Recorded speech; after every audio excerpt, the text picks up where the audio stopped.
Yo, what we saying? Day one, flipping hell, mate.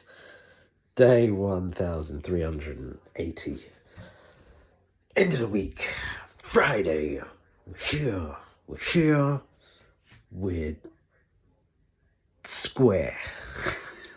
We're here and we're square, yeah. Round, actually, not square. But anywho, what am I saying? Right, so a couple of things. And I'm not going to be interrupted. There is no fear of any interruption for this video, which is good and a rarity. So today was mad quiet, like crazy quiet. Like I had near enough finished. Bearing in mind, I leave the office at about 6 o'clock to obviously make my way home. I'd wrapped everything up by about 4:15. So yeah, really. And it wasn't even, I mean, I guess it was busy-ish, but not even that busy. And obviously because it's Friday, a lot of people leaving half an hour early. So the place was like a ghost town, come like 3:30 onwards. So yeah, man. That was cool. Now I was told or warned that this was coming. I say warned in the best possible way. So I was told that I was going to be getting an email, which I did get an email from my manager's manager, basically, because they're the one to actually authorize it. Got an email saying that I'd been put forward for a achievement award. I forget the correct name for it, or the full correct name for it, but we'll just call it an achievement award, basically. Now there's various different types of, so you got R&R, reward and recognition, right? And this can vary from this thing that we get called a high five, which is basically just a well done for doing all your work. It could be in like paper form, or it could just be like in digital form, like thanks for all your hard work. Yeah, cheers. Then you've got peer-to-peer stuff. I could nominate one of my own peers who's the same grade as me up to a £20 voucher, right? Which is, it's nothing to write home about, but it's better than a kick in the teeth. Do you know what I mean? Now, you can get more in terms of vouchers, but that has to come from your line manager. And I think you can get up to, it's either 300 or 350.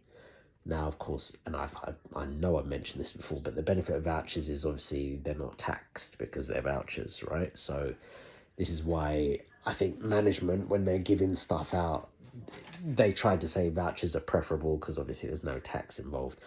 What you can do is you can actually have money put into your pay packet. And this is where, and obviously we're moving up the scale. So you've got like the high fives, you've got the peer-to-peer up to £20 vouchers. Then you got the vouchers of a larger denomination from, I think, 100, or is it 50? From like £50 up to like 300 or 350. And then you got money that can go into your paycheck at the end of the month. And, or is it sustained excellence? I think that's what it's called. So at the higher end, you've got sustained excellence, whereby those you can only get once every quarter, I think. If you've been putting in the work for a sustained period of time, hence the name, then yeah, that is, I feel like it's, I don't know if it's up to 500 or if 500 is the minimum. It might be, because I know you can get more, but I don't know if that's grade dependent. So let's say if 750 or 1,000 plus is available, which I'm sure it is. But yeah, I don't know if that 750 or 1,000 plus is for like the next grade above or the grade above that. I can't remember. Either way, £500 you can get put into your paycheck.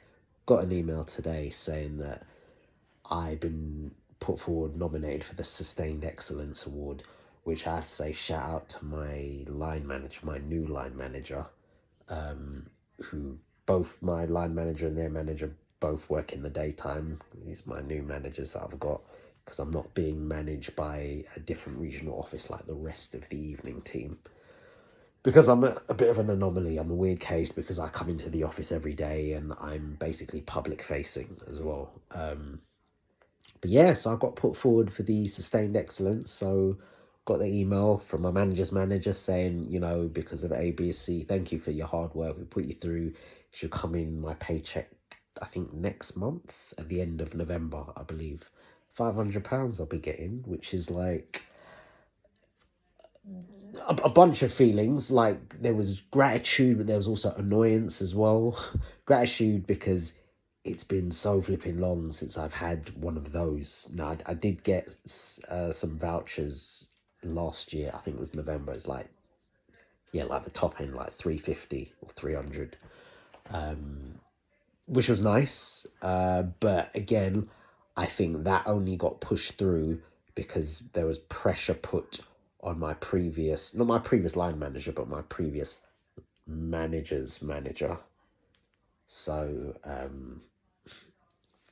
yeah, because I think a lot of people on the evening had been like, well, R&R is not a thing for us. Like, we rarely ever get put forward for stuff or nominated, because, you know, a certain individual was rather slack. So yeah, it very rarely happened. And I think because people started complaining, I think my old manager's manager, there was a lot of pressure put on him, like, well, you know, if your staff are doing the work and they're doing good work, they really should be getting nominated for stuff. Because also it helps morale as well. Like, yes, I know we come to do our job and obviously we get paid to do our job, but for those people who are working exceptionally hard and going above and beyond, I don't like tooting my own horn, but, you know, amongst others as well, it's not just me. But, you know, they should be rewarded, you know. People should be rewarded for going above and beyond. Let them, because it's a way to show that they are valued. You know, having, you know, going up to your staff and saying, oh, thank you for all your hard work, that's all well and good. But again, it's not going to pay for the food shop in Tesco or M&S in particular, you know. And also, if you show staff that they are valued, it will in turn, you know, just from a company perspective, they're probably more likely to work harder for you, you know, if they feel valued. So yeah, I know that rings true for me, and I'm pretty sure it rings true for a lot of people. So yeah, seeing that, I'm really, really grateful for that. And I even sent an email to my new manager and obviously my manager's manager. Like, so my new line manager was the one that actually went to them and was like, look, come on, let's sort him out. Like, you know, he's a hard worker, A, B, C, D, E, F, G, H, I, J, K, L, M, N, O, P. You get me? So yeah, it was, he was the one that brought forward the case, and obviously his manager was the one that authorized it. So shouts out to both of them. And obviously I responded back via email, just kept it brief, but like, thank you. I really appreciate this. So yeah, man. Now, of course, £500, obviously it's going to be flipping tax. So I don't even know how much of that I'm going to be seeing. Bastards at HMRC are. So yeah, but again, extra bit of money. So I'm grateful.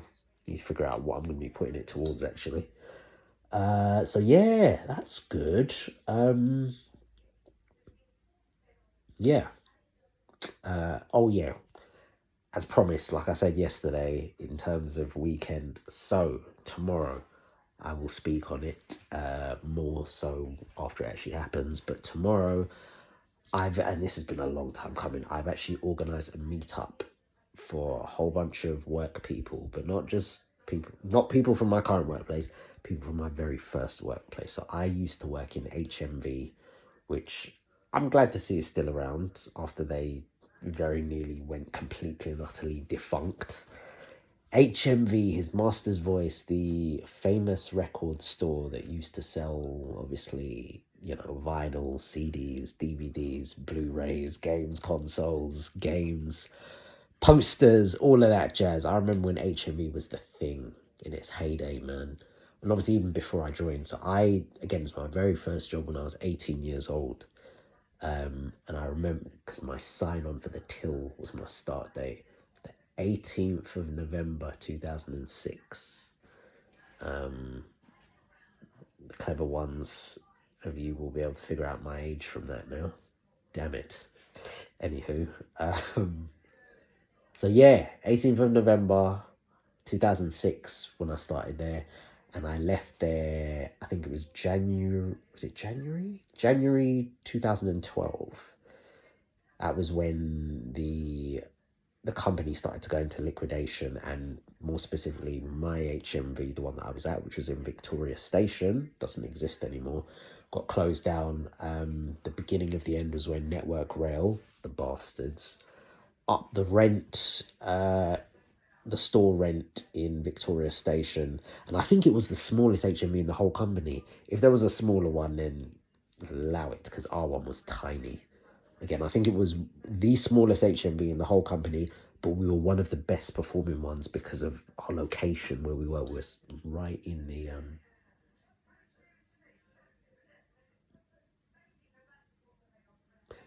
the station.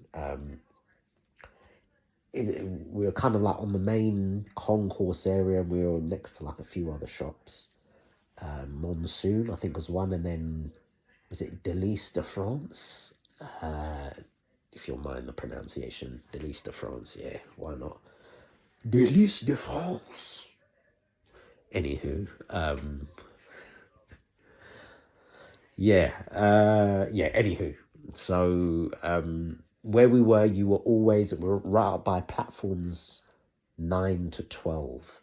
So when you came out onto the main concourse, you would walk right past us, and then if you're going to catch the train leaving, you'd go right past us again. So we used to catch so much footfall. So again, tiny store, but we were one of the best performing ones, and location. We were right below the Weatherspoons, which was above us. So, drunk people wandering around, oh yeah, let me go buy some CDs. Let me get a games console, why not? So yeah, man, it was a vibe, and I learned so much. My music, I was so locked in with the latest music and just music in general, because I was always hearing new music and discovering old music, and I was tapped in. I was so locked in, man, and that's one of the reasons why I did love that job so much. I learned about dealing with people and customers face to face and helping people out, which is kind of maybe where partly, I think from a customer service perspective is where, that kind of passion was sparked. I think I've always wanted to kind of help people and serve, but I think that kind of really ignited it, per se, but yeah, so anyway, I'm getting off topic. Essentially, my first ever job, 2006 to 2012, quite a while. And I met a bunch of different people there. There's a bunch of really, really cool people. And a lot of them I, maintained some form of contact with. Some way more than others. Others, it was just like, you maybe contact them or speak with them randomly on socials when something pops up. It's like, oh, hey, how you doing? Long time. Or maybe you've got their number and you just haven't spoken to them for years. Others you speak to semi-frequently, or maybe even meet up with. So there's one who I see semi-frequently. There's like this kind of local that we go to, this local like pub, this dive bar. It's like a kind of rockers place. They play like rock and heavy metal and all of that type of stuff there. It's a cool place though. It's a small place, but it's a cool place. But yeah, either way, so I've been wanting to organise a meetup, like a reunion for all of us for ages. Would have been nice if someone else did it, but again, you can't always be the one to have stuff done for you. Sometimes you have to be the one to do it, It would be wonderful for so many things that come my way. It'd be wonderful for someone to just drop me a whole heap of money, but I've realised that I might have to be the one who does that for other people. And I kind of want to do that, but that's a separate combo. So I finally decided to bite the bullet, and this is after a conversation of one of the people who I speak to you every now and then. They actually came into my workplace randomly and I served them. It was so random, so weird. Even last year or the year before.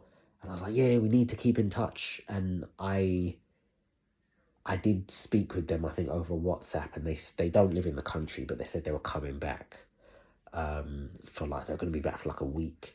And it kind of sparked off the thinking like, okay, well, if they're back, it would be good to meet up.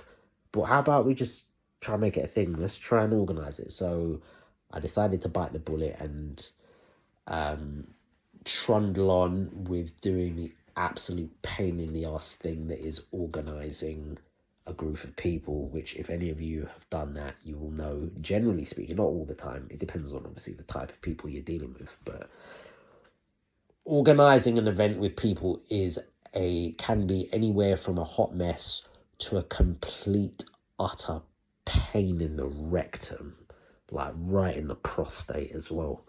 Do you know what I mean? It's not easy.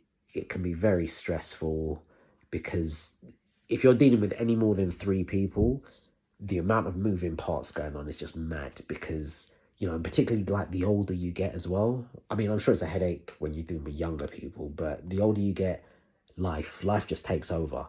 People have got their jobs that they need to be concerned about. They've got commitments, whether it's family commitments, like they've got kids, or maybe they look after relatives, like elderly relatives, or maybe they don't live close by, or maybe they don't even live in the country. So there's so many moving parts going on. Now, luckily, what I will say is this has been relatively stress-free. Now, naturally, sheer law of probability, what was I going to say? Lost my train of thought. But by the sheer law of probability, things have cropped up. So everything was looking nice and dandy, things were going swimmingly, and then things have cropped up at the 11th hour, like, oh, I'm not going to be able to make it because of this, or, oh, I forgot I'd booked a bloody flight on that day, so I'm not going to be able to make it. Can you change the date? No, I can't change the date. But things crop up, it happens. The bigger the numbers, the more likely something is going to go wrong. It's already happened, but all in all, I think it should be a decent turnout. Like, there's, in terms of people that I've worked with, people that I would have wanted there, we're probably talking 30 plus people. And in the place where I worked, the tiniest HME in the whole company, you think 30 people, but this is people who've come and gone and all of that jazz. But yeah, I think we might, in terms of people that should be turning up tomorrow, if I'm being optimistic, we could be looking at like 15 plus people, which I think is a bloody good turnout, particularly for considering that there are some people who I only reconnected with recently over the past few weeks who I haven't spoken with. Some of them for maybe 10 plus years, man. A few less than that. But yeah, genuinely, there are certain people who I have not connected with and haven't spoken with, haven't interacted with for probably 10 plus years.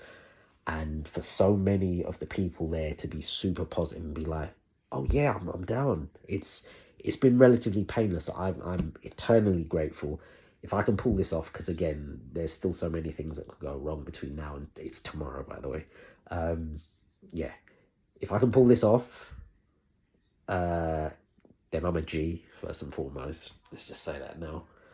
But yeah, it will be a point of pride for me. And honestly, it will just be beautiful to see everyone's face because it's been so long, and it will be really good to just catch up person to person, because messaging people on WhatsApp is great. It's fantastic. But there's nothing like person to person. And AI will not replace that, at least not until we get bloody humanoid, like flipping humanoid things with AI in them. Like Westworld. I haven't seen Westworld, but I know the premise and I've seen clips. Yeah, until we get that, then we're cool. Human to human, person to person. So yeah, I'm really looking forward to it, man. I really, really am. Yeah, bring it on. Obviously, I know I should mainly be talking about today, but there's not much to talk about. And that has been a factor of today, actually. because I'm still kind of just dropping the messages to people. And this has been a good few weeks in the make. I started organising this from maybe a month and a bit ago. And there've been a good few, there's been some time periods throughout when I first started and now where I've just been really slack and I kind of left it on the back burner. But I did the legwork. I did the legwork where it mattered and I got people on board. And yeah, it should be a good turnout. So bring on tomorrow. I will let you know how it goes. Again, these videos, they're not big, they're not crazy, they're not super exciting for you lot. But again, this is a peek into the average person's life. That is me. I'm a very average person, for now anyways. Bring the money in and then we'll see how average I am after that. Probably still, but I'll be able to do extraordinary things whilst remaining average, which I think is pretty good. But yeah, I digress. Yeah,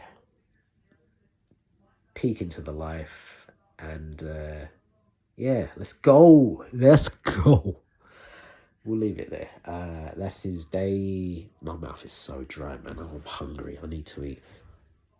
Eating and drinking has been pretty poor. Not horrendous, but pretty poor. We're going to rectify that though. And I'll probably be drinking copious amounts tomorrow. So I need to make sure I have a decent meal before I leave and stay hydrated with water. I'm not looking to be mash up. Because I suspect I'm probably going to be having a few drinks bought for me tomorrow. So I need to even think. I don't want to be mixing drinks. I probably will a little bit, but if I do, yeah, just ideally just probably stick to one type. Yeah. Anywho, right, that's day 1380. I'll catch you tomorrow for hopefully a very wonderful day 1381.